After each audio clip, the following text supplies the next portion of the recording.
Hello dear students, কেমন আছো সবাই? আজকে আমরা যে লেসনটা শুরু করতে যাব সেটা হচ্ছে লেসন 3 এবং লেসন টাইটেল হচ্ছে ম্যান অ্যান্ড ক্লাইমেট। এটা আমাদের ইউনিট 5 এর অন্তর্ভুক্ত। তো চলো আমরা শুরু করি মানুষ এবং জলবায়ু।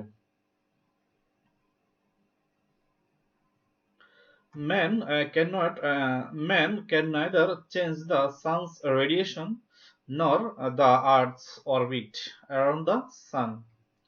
বলছে যে মানুষ আহ, সূর্যের যে রেডিয়েশন আছে তাই না, অর্থাৎ বিকিরণ, সেটাকে চেঞ্জ করতেও পারে না, আরো পারে না আহ, সূর্যের যে কক্ষপথ আছে তার চারিপাশে সেটাকে পরিবর্তন করতে।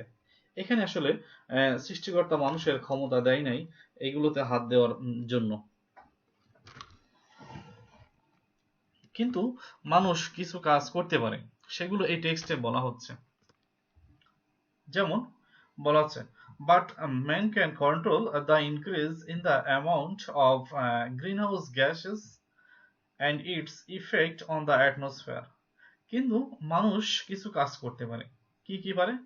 Control the increase in the amount of greenhouse gas. এই যে আমাদের পরিবেশে বা বায়ুমণ্ডলে গ্রিনহাউস গ্যাসের পরিমাণ বেড়ে যাচ্ছে, সেটাকে কন্ট্রোল করতে পারে। আর পরে and it's effect on the atmosphere, এবং পরিবেশের উপরে এর যে প্রভাব, তাই না, বায়ুমণ্ডলের উপরে এটার যে প্রভাব আছে সেই প্রভাবটাকেও মানুষজন কন্ট্রোল করতে পারে। Only during the last 100 years, বলা যায় গত কয়েক শত বছরেই the carbon die oxide concentration, অর্থাৎ এই যে কার্বন ডাই অক্সাইডের যে ঘনীভবন, তাই না, হ্যাজ বিন রেইজড অ্যালার্মিংলি, অর্থাৎ মানে বিপজ্জনকভাবেই, মানে ভয়াবহভাবেই বেড়ে গিয়েছে ইন দ্য অ্যাটমসফিয়ার, বায়ুমণ্ডলে। And we humans can be held responsible for this, এবং আমরা মানব জাতি, আমাদেরকে এর জন্য দায়ী করা যেতে পারে, অর্থাৎ আমরাই এটার জন্য দায়ী। অর্থাৎ বায়ুমণ্ডলে যে কার্বন ডাই অক্সাইডের পরিমাণ বেড়ে যাচ্ছে, এটার জন্য মানুষ দায়ী।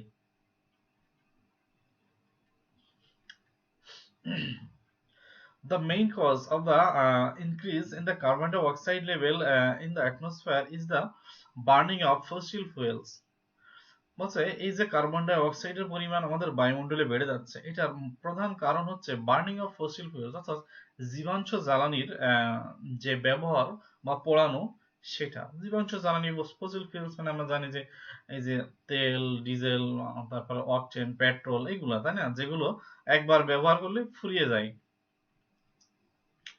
Since the end of the 19th century, 19 শতাব্দীর শেষের দিকে, ইন্ডাস্ট্রিয়াল অ্যাক্টিভিটিস ইনক্রিজড র্যাপিডলি, শিল্প কারখানার মানে যে কাজকর্ম, সেটা বেড়ে যায় দ্রুত। Giving rise to many factories, এবং এর ফলেই দেখা যাচ্ছে যে অনেক মিল, ফ্যাক্টরি, কলকারখানা তৈরি হয়। দিস ফ্যাক্টরিজ রিকোয়ার্ড এনার্জি, আর যেহেতু ফ্যাক্টরি কলকারখানায় তৈরি হয়ে গেছে, সুতরাং সেগুলো রিকোয়ার্ড, প্রয়োজন রয়েছে এনার্জি, তাই না, শক্তির প্রয়োজন রয়েছে। which was produced through the combustion of coal, অর্থাৎ যে শক্তি উৎপাদন করা হতো মূলত আসলে কয়লা জ্বালিয়ে। এখানে কম্বাসশন মানে জ্বলন বা দাহন ক্রিয়া বা জ্বালানো, তাই না, কয়লা জ্বালিয়ে মূলত এই শক্তি উৎপাদন করা হতো।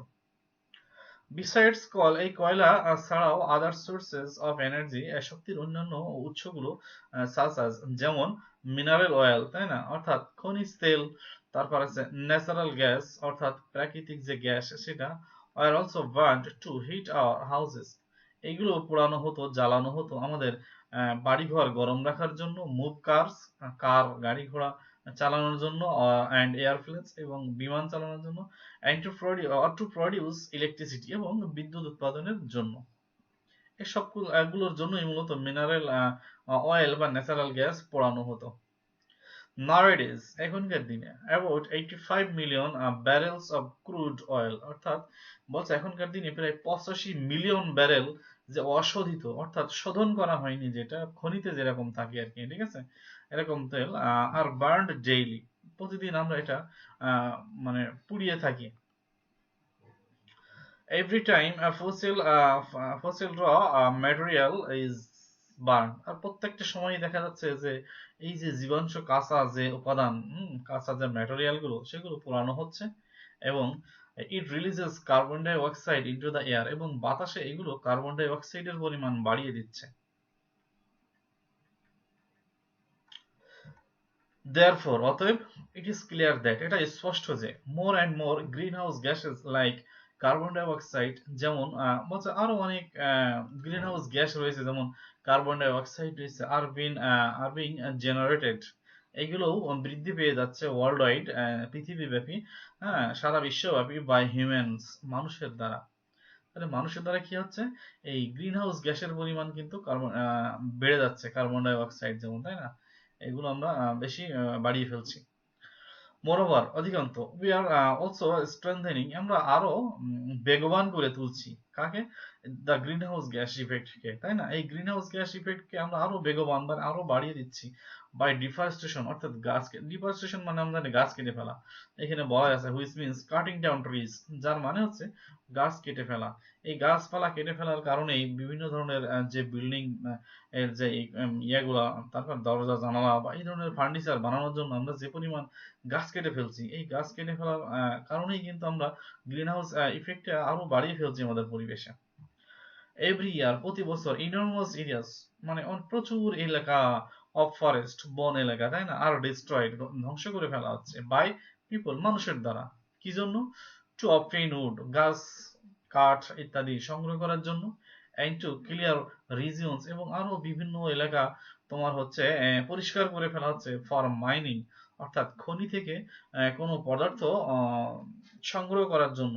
অর্থাৎ মনে করো এখানে একটা গ্যাসের খনি পাওয়া গেছে, সুতরাং এই গ্যাসের খনি থেকে যদি গ্যাস উত্তোলন করা লাগে, তাহলে এই এলাকায় মোটামুটি এই খনির আশেপাশে যত বিল্ডিং বা ইকুইপমেন্ট সাজানোর জন্য যতটুকু এরিয়া লাগবে, পুরো এরিয়াটাই কিন্তু আসলে গাছ কেটে ফেলতে হবে। তো এর জন্যও কিন্তু আমাদের পরিবেশের ক্ষতি হচ্ছে।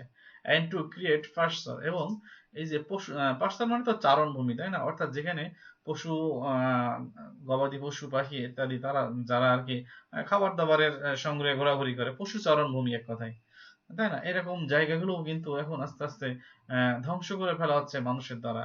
কারণ তারা এই খনিতে হচ্ছে বিভিন্ন ধরনের ম্যাটেরিয়ালস তারা সেখান থেকে নেবে, তারপরে হচ্ছে কাঠ নেবে, তারা বিভিন্ন ধরনের ইকুইপমেন্ট বানানোর জন্য, ফার্নিচার বানানোর জন্য।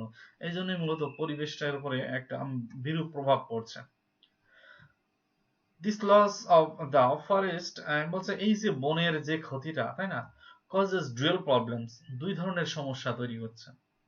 তো গাছপালা বন কেটে ফেলার কারণে মূলত দুই ধরনের ডুয়েল প্রবলেমের সৃষ্টি হচ্ছে, দুই ধরনের সমস্যার সৃষ্টি হচ্ছে। সেটা কি কি? বলছে trees that are burn down, যে সকল গাছগুলো কেটে ফেলা হচ্ছে, release a large volume of carbon die oxide gas into the air, অর্থাৎ এই গাছ যখন আমরা পুড়িয়ে ফেলছি, কেটে ফেলছি, তখন এরা মূলত পরিবেশের উপরে কার্বন ডাই অক্সাইড গ্যাস নিঃসরণ করছে, তাই না, অর্থাৎ গাছপালা এখানে কার্বন ডাই অক্সাইড গ্যাস প্রচুর পরিমাণে ত্যাগ করছে বাতাসে। অন দ্য আদার হ্যান্ড, অন্যদিকে an important carbon die oxide store house is destroyed, এবং গাছ কিন্তু, আমরা যে কার্বন ডাই অক্সাইড আমাদের শরীর থেকে আমরা যেটা ছাড়ি, ওটা কিন্তু গাছ মানে রিসিভ করে, তাই না, তার রিসিভার, এখানে carbon die oxide gas receiver হচ্ছে গাছ। তো সেই রিসিভারকে আমরা যদি স্টোর হাউস বলি, ওটা তো ওটা স্টোর করে রাখে কার্বন ডাই অক্সাইড, তাহলে সেই স্টোর হাউসও কিন্তু ডিস্ট্রয় হয়ে যাচ্ছে with the forest, as forest absorb a lot of carbon die oxide. এই যেখানে বলেই দিয়েছে যে যেহেতু ফরেস্ট হচ্ছে অ্যাবজর্ব, শোষণ করে নেয় lot of carbon die oxide from the air, তাই না, অর্থাৎ বাতাস থেকে প্রচুর পরিমাণে কার্বন ডাই অক্সাইড গ্যাস হচ্ছে গ্রহণ করে এই গাছ। হুম, অ্যান্ড ডেলিভার অক্সিজেন ইনস্টেড, এবং এর পরিবর্তে কিন্তু অক্সিজেন তারা ছাড়ে। গাছের কাজ কিন্তু হচ্ছে অক্সিজেন ছাড়ে এবং কার্বন ডাই অক্সাইড গ্রহণ করে নেয়। তাহলে এই গাছ যদি আমরা কেটে ফেলি, পুড়িয়ে ফেলি, তাহলে এই যে তোমার কার্বন ডাই অক্সাইডের যে আহ, নিঃসরণ, সেটাও ওদিক থেকে বাড়িয়ে যাচ্ছে। আবার এই যে carbon die oxide gas receive করে, সেই রিসিভ করার জায়গাটাও আসলে ক্ষয়ে যাচ্ছে, ধ্বংস হয়ে যাচ্ছে। সুতরাং আমরা এখানে ডুয়েল প্রবলেমে পড়ে যাচ্ছি। তো আজকের গল্পটা মোটামুটি ছোট ছিল। তোমরা সবাই এটা বাসায় আরো বারবার রিভিশন করবে, পড়বে। হ্যাঁ, আর যদি কোনো সমস্যা থাকে, যে কোনো ধরনের সমস্যা, এটা ফার্স্ট পার্ট হোক, সেকেন্ড পার্ট হোক, আমি সেকেন্ড পার্টের উপরেও ভিডিও টিউটোরিয়াল দেবো। যেহেতু করোনা ভাইরাস চলছে, সুতরাং আসলে বাইরে বের হওয়া যাচ্ছে না, বিভিন্ন ধরনের ইকুইপমেন্ট, কম্পিউটার ম্যাটেরিয়ালস কেনা লাগবে, সেগুলো যাইতে পারছি না। যার কারণে আপাতত স্ক্রিন রেকর্ডিং করেই মূলত কাজগুলো চালাতে হচ্ছে। তো সবাই ভালো থাকবে, ধন্যবাদ।